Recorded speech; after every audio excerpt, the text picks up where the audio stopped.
Di tahun 90-an tuh banyak hoax-hoax yang muncul macam Mr. Gepeng, pulpen wangi narkoba, dan lain-lain.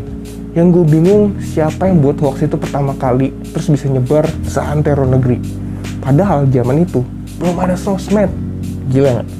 Di zaman itu, mulut ke mulut tuh bener-bener powerful banget. Dan tentu saja anak-anak dulu juga gampang dikibulin. Ya iyalah, mau cross-check berita juga susah, karena minimnya sumber informasi yang valid. Nah, gimana di era yang teknologinya udah maju kayak sekarang? Mungkin gak sih hoax tuh bisa nyebar dengan mudahnya? Yuk langsung aja kita bahas di comparison. Yang pertama nih ada pulpen wangi mengandung narkoba. Wah, ini heboh banget nih zaman gue sekolah dulu. Yang bikin kocak adalah ada razianya loh. Buat nyita nih pulpen-pulpen wangi ini nih, ada razianya. Kok guru-guru gue dulu pada percaya ya? Pasalnya wangi-wangian di pulpen ini tuh disinyalir bisa bikin giting karena ada kandungan narkoba di dalamnya. Gue coba doang sama temen-temen gue waktu itu. Nggak ada efeknya bro, malah baunya nggak enak. Lem kali bikin giting, ada-ada aja. Oke, masuk yang kedua tuh adalah Mr. Gepeng. Ini zaman gue SD asli nih, heboh bener coy ini fenomena Mr. Gepeng ini. Nggak di jemputan, nggak di kelas, nggak lagi nongkrong sama anak-anak rumah, ngomongin itu mulu. Sampai bocil-bocil 90-an tuh pada ngeri bro sama urban legend ini. Ceritanya sih si Mr. Gepeng katanya mati kejepit lift, terus jadi Mr. Gepeng gitu gara-gara kejepit lift. Ada juga versi katanya dia tuh penjaga kantin yang kelindes bulldozer, terus jadi gepeng. Pokoknya macem-macem dah versinya kenapa ada Mr. Gepeng ini. Nah, kalau kita nelfon 77 kali, katanya nanti diangkat. Nah, dari situ mulai muncul cerita dari anak-anak tahun 90-an itu.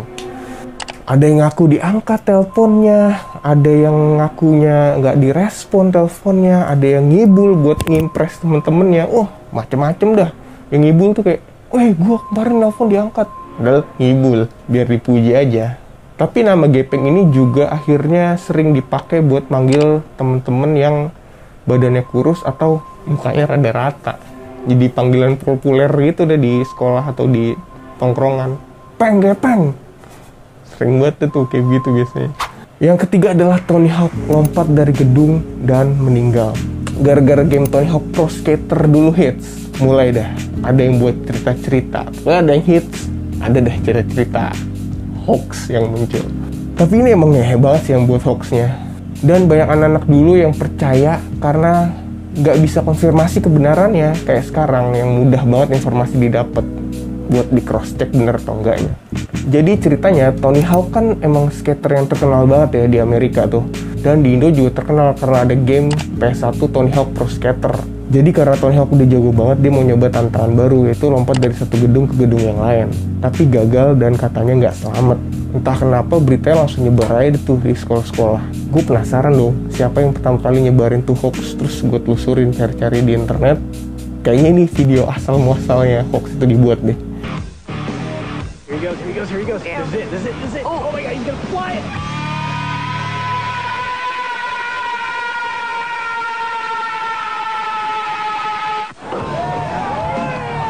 Hoax selanjutnya adalah jangan niup rautan pensil, nanti udah nggak tajam lagi katanya. Ini juga banyak banget yang percaya. Padahal kan bisa dibuktiin langsung ya, tinggal ditiup. Itu bener bisa bikin tumpul apa enggak. Tapi mungkin karena takut rugi secara uang jajan cuma bisa beli cuba sama es mambo, jadinya ya biasanya nih kalau minjem rautan nih, jangan ditiup ya, baru dipinjem. Itu biasa kayak gitu. Terus kalau ada yang iseng-iseng niup nih, biasanya nih bocah-bocah bandel nih, biasanya diomelin sama yang punya, terutama cewek-cewek tuh. Kan cowok tuh yang paling sering minjem rautan gitu kan. Hoax selanjutnya adalah gigi atas dibuang ke bawah, gigi bawah dibuang ke atas. Ini asli pada percaya coy sama hoax ini, termasuk gua. Perkara gigi bawah gua copot sampai ribet banget buang ke genteng dan insecure, takut jatuh lagi tuh gigi.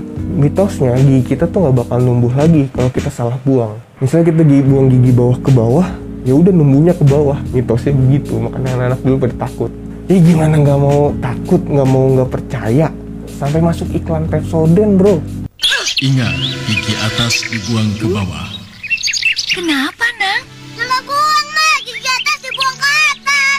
Di iklannya itu bocahnya tuh salah buang gigi, dan dia tuh sedih banget karena salah buang gigi. Makanya tuh bocah-bocah dulu tuh pada percaya.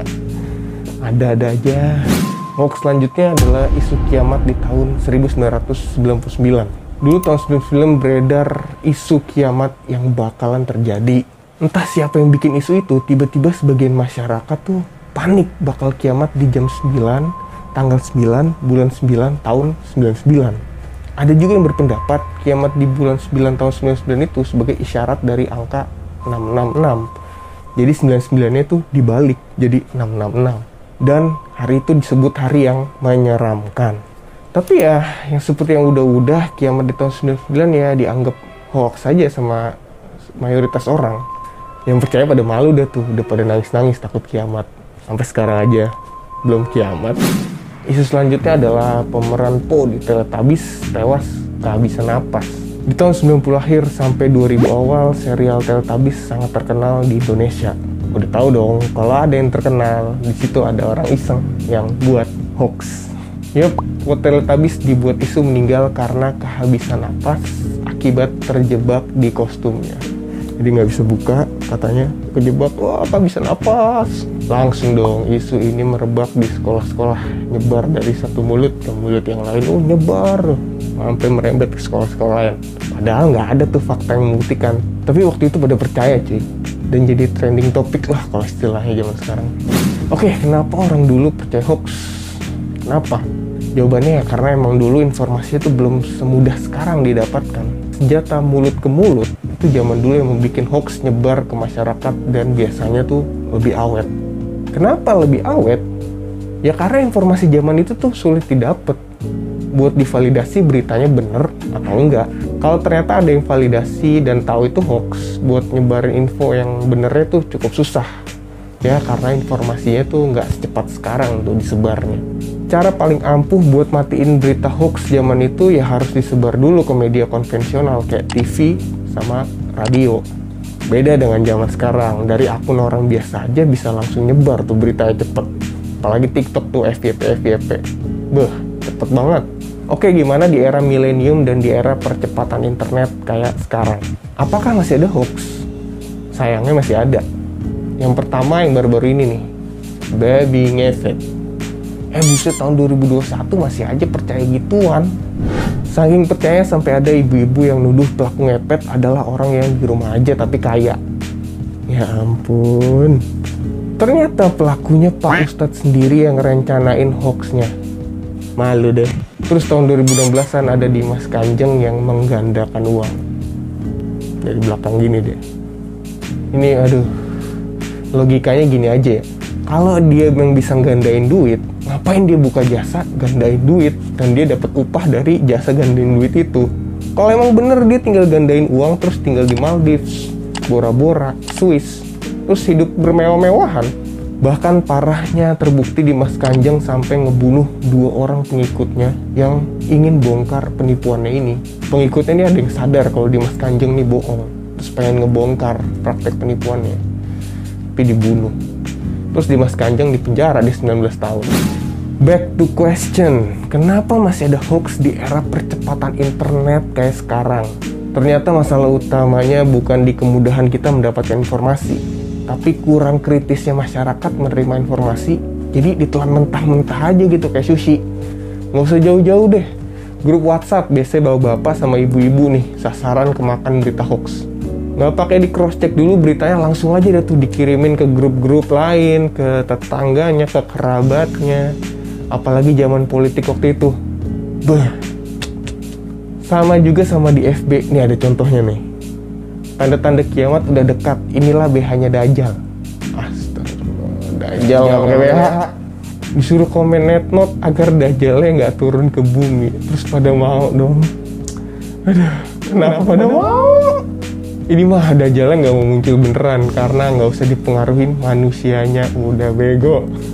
Ya dari sini bisa disimpulkan problem utamanya bukan kecepatan dan kemudahan mendapatkan informasi, tapi ketidakkritisan masyarakat dalam menerima informasi tersebut. Jadi baru dapat pesan langsung aja ditelan mentah-mentah.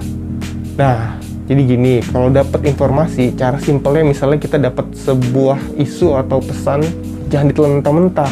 Lu bisa cari info pembanding dari berita A, lu kumpulin dah tuh berita-berita serupa untuk cari konklusinya, kesimpulannya. Terus juga bisa lihat di media yang kredibel tentang info tersebut. Bener apa enggak nih, lu cross check di media-media yang kredibel. Atau lu bisa ngikutin beberapa praktisi atau pakar-pakar sesuai dengan berita hoax yang nyebar. Contoh hoaxnya tentang penyakit, lu cari opini dokter-dokter hebat buat membanding sama berita hoax yang keluar, bener apa enggaknya. Atau misal teknologi, lu cari opini deh dari pakar-pakar teknologi. Ya kurang lebih gitu ya singkatnya. Semoga hoax-hoax ini bisa dibasmi deh, atau enggak dikurangin deh, dan masyarakat tuh semakin jadi jeli dan kritis dalam menerima informasi. Kalau ada yang salah dan kurang bisa lu tambahin di kolom komen. Ciao.